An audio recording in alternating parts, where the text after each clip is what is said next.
تو اس کے علاوہ بھی 7 اور بھی بیوروکریٹس ہیں جن کی جانب سے یہ پلاٹس حاصل کیے گئے.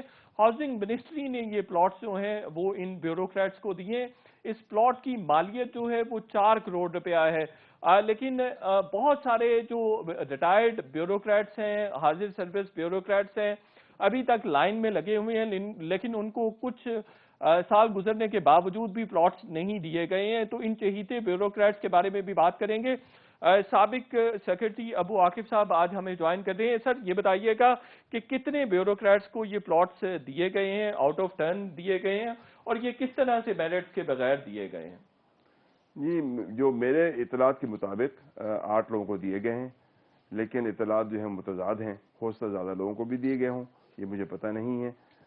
بس یہ ہے کہ کس طرح دیے گئے ہیں، اس کی پالیسی کا اطلاق جو اسٹیبلشمنٹ ڈویژن کراتا ہے. اسٹیبلشمنٹ ڈویژن جو ہے وہ فیڈرل گورنمنٹ ہاؤسنگ اتھارٹی کو خط لکھتا ہے کہ ان صاحب یا ان صاحبان کو آپ یہ پلاٹ دے دیں. تو اس کی جو کارروائی ہے وہ فیڈرل گورنمنٹ ہاؤسنگ اتھارٹی کرتی ہے، مزید کارروائی جو ہے. اب فیڈرل گورنمنٹ ہاؤسنگ اتھارٹی نے مجھ جیسے کوئی 150-200 لوگوں کو کوئی 4 سال سے پہلے تو میں نے پیسے جمع کرائے تھے. میں 60 لاکھ روپے میں جمع کرا کے بیٹھا ہوا ہوں ریٹائرمنٹ کے بعد. 4 سال سے میں فائل بھی لے کے آیا ہوں آپ کے لیے کہ 4 سال پہلے مجھ سے پیسے لے لیے. اب مجھے تو وعدہ فردہ پہ ٹالا ہوا ہے، اور یہ کیس بھی سپریم کورٹ میں پھنسا ہوا ہے. بھی اس پہ فیصلہ محفوظ ہے اس کیس کے اوپر. تو اس سے قطع نظر کہ بیوروکریٹس کو یہ ملنے چاہیے یا نہیں ملنے چاہیے، مطلب یہ تو ایک الگ بحث ہے. لیکن بات ہے کہ اگر ملنے چاہیے تو یہ ترتیب وار اور کسی نہ کسی میرٹ کے تحت ملنے چاہیے. بالکل صحیح ہے. ہم تو سب جن بیوروکریٹس کو ابھی پلاٹس دیے گئے ہیں ان کو آؤٹ آف ٹرن دیے گئے ہیں، یہ لوگ اور یہ ریٹائرڈ تھے سارے کے سارے، یہ سروس میں بھی ہیں. اسد حیاء الدین کا بھی نام آ رہا ہے، وہ تو سروس پہ ہیں. حسن ناصر جامی ہیں، وہ سیکرٹری سول ایویشن ہیں، ان کو بھی ایک پلاٹ دیا گیا ہے. تو یہ سارے اعظم خان صاحب کے بیچ میٹ ہیں. میں ناموں پہ تبصرہ تو نہیں کر سکتا کیونکہ میرے علم میں نہیں ہے، لیکن البتہ یہ بات ضرور ہے کہ جو لوگ 79 بیچ کے، میں 83 بیچ سے ہوں، 1983 بیچ سے ہوں، تو 79 بیچ آنورڈز میں جو لوگ ریٹائر ہوتے رہے ہیں ان کو نہیں ملا.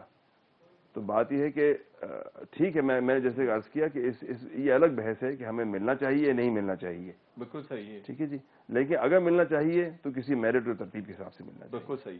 تو آپ کہہ رہے ہیں کہ جو بہت سارے لوگ ہیں وہ حاضر سروس ہیں، اور کچھ ایسے ہیں جو ابھی حال ہی میں ریٹائرڈ ہوئے ہیں، لیکن جو ان سے پہلے ریٹائرڈ ہوئے ہیں ان کو پلاٹس نہیں ملے ہیں، ان کا رائٹ پہلا بنتا. یہ وہ تمام لوگ ہیں جو 2018 کے آخر میں یا 19 کے شروع میں پروموٹ ہوئے 22 گریڈ میں. بالکل صحیح ہے. ٹھیک ہے جی. بالکل. تو جو لوگ 2011 میں یا 2010 میں پروموٹ ہوئے تھے تو ان کا حق پہلے بنتا ہے. ایک لائن لگی ہوئی ہے بیسیکلی. جب ایک لائن کو آپ جمپ کریں، جب آپ کسی پی آئی اے میں ایئرپورٹ پہ کسی لائن سے ایک آدمی آگے بھاگ کے آگے آ جائے تو تمام مسافر برا مانتے ہیں یا نہیں مانتے؟ بالکل صحیح ہے. یہ آپ سگنل توڑتے ہوئے، میں لائن میں لگا ہوا ہوں سگنل پہ، آپ پیچھے سے آئیں اور توڑتے ہوئے چلے جائیں، تو یہ اخلاقی بات بھی ہے، قانونی بات بھی ہے. D12 میں آخری دفعہ جو پلاٹ ملا تھا میری اطلاعات کے مطابق وہ نرگس سیٹھی صاحبہ کو ملا تھا، اور وہ شاید 2011 یا 12 میں ملا تھا. اس کے بعد کسی کو بھی پلاٹ نہیں دیا گیا. وہ ابھی جو لیٹسٹ لیٹر میرے سامنے ہے وہ 19 مارچ کو پلاٹس جو ہیں وہ ایشو کیے گئے ہیں. جی، میں یہ تو نہیں کہہ سکتا کنفرم کہ آخری D12 میں کس کو ملا تھا، یہ میرے علم میں نہیں ہے، کیونکہ کم از کم قانونی طور پہ ثبوت نہیں ہے میرے پاس. تو لیکن یہ بتا ضرور پتا ہے مجھے، کیونکہ تقریباً 100 لوگ بیچ میں انتظار کر رہے ہیں. اس کی ہم نے تفصیلات جو ہیں میں نے اپنے خط میں وہ فیڈرل گورنمنٹ ہاؤسنگ اتھارٹی سے طلب کی ہیں، جو ایک رائٹ ٹو انفارمیشن ایکٹ ہے اس کے تحت طلب کی ہیں، جس کے تحت ہاؤسنگ اتھارٹی کو مجھے 10 دن میں جواب دینا ضروری ہے. بالکل صحیح. تو 100 لوگوں کو کراس کر کے ان 8 یا 10 لوگوں کو اکاموڈیٹ کیا گیا ہے، اور یہ اکاموڈیٹ کیے فیڈرل ہاؤسنگ فاؤنڈیشن نے. فیڈرل ہاؤسنگ اتھارٹی نے اگر ان کو اکاموڈیٹ کرنا تھا تو وہیں کرنا تھا جہاں پہ باقی لوگوں کو اکاموڈیٹ کیا گیا ہے. ابھی وہ لوگ سب وعدے فردہ پہ ٹلے ہوئے ہیں، ہمیں تو پتہ نہیں کہ ہمیں ملے گا بھی یا نہیں ملے گا. بالکل صحیح ہے. تو آپ کو تو F14 اور 15 اور جو پارک روڈ ہے وہاں پر بتایا جا رہا ہے کہ وہاں پر ملے گا. پارک روڈ میں تو ابھی لینڈ ہی ایکوائر نہیں ہوئی، تو مطلب یہ ہمیں 5 سال کے بعد ملے گا یا 10 سال کے بعد ملے گا، یہ ہمیں کسی کو پتہ نہیں ہے، جب فیصلہ بھی محفوظ ہے اس کے اوپر. F14 15 اور D12 میں کیا فرق ہے؟ یہ 4-5 کروڑ روپے کا فرق ہے بس. اور میں یہ عرض کر دوں کہ میں نے D12 میں پلاٹ کتنے کا ہے؟ دیکھیں میں تو اسٹیٹ ایجنٹ ہوں نہیں، تو مجھے کوئی 4 کروڑ کہتا ہے، کوئی 5 کروڑ کہتا ہے، اللہ بہتر جانے کتنے کا ہے، لیکن بہرحال وہاں پر ایک صاحب مجھے بتا رہے تھے کہ میں نے 5 مرلے کا 1 کروڑ کا بیچا تھا. اب اس سے آپ حساب لگا لیجیے. 5 کروڑ روپے کا انہوں نے 1 کنال کا پلاٹ بیچا. نہیں، انہوں نے 5 مرلے کا 1 کروڑ کا بیچا تھا. تو تقریباً میں سنتا رہتا ہوں، میرے علم میں نہیں ہے، ظاہر سی بات ہے، یہ تحقیق طلب بات ہے. بالکل صحیح. لیکن آپ کو ہاؤسنگ فاؤنڈیشن کی جانب سے آپ نے ان سے کانٹیکٹ کیا، انہوں نے کچھ بتایا کہ آپ کو اس ڈیٹ کو، اس مہینے کو یا اس سال میں پلاٹ مل جائے گا؟ نہیں، میرے خط میں نہیں لکھا ہوا کب ملے گا، یہ پروویژنل ہوتا ہے. تو جب سب کو ملے گا، جب ٹرین چلے گی تو سب جائیں گے. یہ تو نہیں کہ کسی کی الگ ٹرین چلا دیں آپ. مجھے تو آپ نے کہا جی فلائٹ ڈیلے ہو گئی ہے، میں بیٹھا ہوں لاؤنج میں، تو کسی کے لیے آپ خصوصی جہاز چلا دیں. بالکل صحیح ہے. تو ان 8-10 لوگوں کے لیے خصوصی جہاز لایا گیا ہے. بظاہر تو ایسی بات ہے. اور کتنے لوگ لائن میں تھے آلموسٹ؟ دیکھیں، میں نے یہ انفارمیشن جو طلب کی ہے ہاؤسنگ اتھارٹی سے، انہی کے علم میں ہے کہ کتنے لوگ لائن میں ہیں. بالکل صحیح ہے. تو F-14-15 والا کب تک ڈیولپ ہو جائے گا؟ اللہ بہتر جانے، اور سپریم کورٹ بہتر جانے، کیونکہ فیصلہ محفوظ ہے. جنوری 2020 سے یہ فیصلہ محفوظ ہے. لیکن وہاں پر کچھ لوگوں کو لیٹرز تو ملے ہوئے ہیں. لیٹر تو مجھے ملا ہوا ہے، 4 سال پہلے ملا تھا. اور 60 لاکھ روپے 30 لاکھ روپے ایک کے اور 30 لاکھ روپے دوسرے کے جمع کرائے ہوئے میں 4 سال ہو گئے. تو اگرچہ میں سود میں یقین نہیں رکھتا، لیکن اس کے اوپر کچھ میرے خیال سے کچھ سال کے 6 لاکھ روپے تو بنتے ہی ہیں 10% کے حساب سے. تو کیا ڈفرنس ہے D12 میں اور F-14-15 یا پارک روڈ میں پلاٹ ہو؟ ایک جگہ آپ فوری طور پر بنا سکتے ہیں. جتنے لوگ ریٹائر ہو کے کرائے کے مکان میں رہ رہے ہیں، اگر ان کو مل گیا ہوتا تو وہاں اپنا مکان بنانا شروع کر دیتے. لوکیشن وائز بھی D12 اچھا ہے، زیادہ اچھا ہے، بہتر. جس جگہ پیسے زیادہ ہوتے ہیں وہ دوسری لوکیشن اچھی ہوتی ہے. ایک مارکیٹ کا اصول ہے. ابو عاقب صاحب، جو میرے پاس نام ہے، فضل یزدانی صاحب کو پلاٹ دیا گیا ہے، سید اعجاز علی شاہ واسطی ہیں ان کو دیا گیا ہے، میاں اسد حیات الدین صاحب کو دیا گیا ہے، ظفر حسن صاحب کو دیا گیا ہے، حسن ناصر جامی ہیں ان کو آؤٹ آف 10 پلاٹ دیا گیا ہے D12 میں، محمد اسلم ہے اور محمد اعظم جو وزیر اعظم کے پرنسپل سیکرٹری ہیں. کوئی اس میں سے نام آپ کنفرم کر سکتے ہیں؟ جی، میں نام کنفرم کرنے سے قاصر ہوں، کیونکہ میرے پاس قانونی ثبوت جو ہے وہ نہیں ہے. تو اب آپ کو کسی قسم کا آپ کے ایشو کو ریڈریس کرنے کے لیے کوئی نہیں کروائی گئی؟ دیکھیں، میں نے تو جو میں قانونی طور پہ کر سکتا تھا، میں نے ایک درخواست جن لوگوں نے جاری کیا ہے ان کو، جو اس کے مقتدر ادارہ ہے، اس کو میں نے خط لکھا ہے اور ان سے میں نے کہا کہ رائٹ ٹو انفارمیشن ہے میرا، کہ میرا یہ حق ہے کہ مجھے معلومات فراہم کی جائیں. تو جب وہ قانونی طور پر مجھے معلومات فراہم کریں گے. پھر آپ کو کیسے معلوم ہوا کہ ان لوگوں کو پلاٹس مل گئے ہمیں 8 یا 10 لوگوں کو پلاٹس مل گئے؟ جس طرح آپ جرنلسٹ ہیں، آپ کے بھی ذرائع ہیں، میرے بھی ذرائع ہیں. تو آپ کے ذرائع نے کنفرم کیا کہ 8 لوگوں کو پلاٹس دیے جا چکے ہیں اور آؤٹ آف 10 دیے جا چکے ہیں، جبکہ 100 کے قریب لوگ جو ہیں وہ لائن میں لگے ہوئے ہیں. کیوں میں لائن میں تو میں بھی لگا ہوں، تو کم از کم ایک متاثرہ شخص تو آپ کے سامنے بیٹھا ہوا ہے. آخری سوال یہ ہے کہ یہ جو پلاٹس ہیں، یہ جو پہلے ریٹائرڈ ہوگا اس کی پہلے باری آئے گی؟ جی یقیناً ایسے ہی ہوتا ہے. اور جو ایک پلاٹ تو ایج وائز ہوتا ہے، جو ریٹائرمنٹ کا قریب ہوتا ہے اس کو ملتا ہے، اور ایک 22 گریڈ کا پلاٹ ہے. تو یہ دونوں اسی وقت ملتے ہیں تقریباً کہ جب آپ ریٹائر ہو رہے ہوتے ہیں یا ریٹائرمنٹ سے پہلے ملیں. تو آدمی کے پاس، اکثر بیوروکریٹس جو ہیں وہ ایماندار ہیں، ان کے پاس سر چھپانے کی جگہ نہیں ہوتی. بالکل صحیح ہے. اور میرے جاننے والے ہیں جو 22 گریڈ لوگ کرائے پہ، کئی لوگ رہ رہے ہیں اسلام آباد میں. بالکل صحیح ہے. لیکن ان کو پلاٹس نہیں ملے. ان کو پلاٹس نہیں ملے. میں نے عرض کیا نا کہ ان پہ تو ان کو وعدے پہ ٹالا ہوا ہے آپ نے. بالکل صحیح ہے. ابو عاقب صاحب، آپ کا بہت شکریہ، آپ ہمارے ساتھ ہیں. وزیر اعظم کو اس بات کا نوٹس لینے کی ضرورت ہے کہ کچھ بیوروکریٹس کو آؤٹ آف 10 پلاٹس کیوں دیے گئے ہیں، بیلٹ کے بغیر پلاٹس کیوں دیے گئے ہیں اور مہنگے پلاٹس دیے گئے ہیں. اور اس بات کا بھی پالیسی سازوں کو جائزہ لینے کی ضرورت ہے کہ کسی بھی فرد کو، کسی بھی پروفیشنل کو ایک سے زائد مرتبہ پلاٹ نہیں دیا جانا چاہیے. جو اسٹیٹ کے، جو پاکستان کے ریسورسز ہیں، ان کا بے رحمانہ استعمال نہیں ہونا چاہیے. اگلے سیگمنٹ کی طرف بڑھیں گے اور اوورسیز پاکستانی جو پاکستان واپس آنا چاہتے ہیں ان کی تعداد 1 لاکھ سے اوپر چلی گئی ہوئی ہے، اور حکومت پاکستان یہ کوشش کر رہی ہے کہ ان کو جلد از جلد پاکستان واپس لایا جائے. اس سلسلے میں ترجمان دفتر خارجہ عائشہ فاروقی صاحبہ سے بات کریں گے. ایک چھوٹی سی بریک کے بعد وہ ہمارے ساتھ ہوں گی.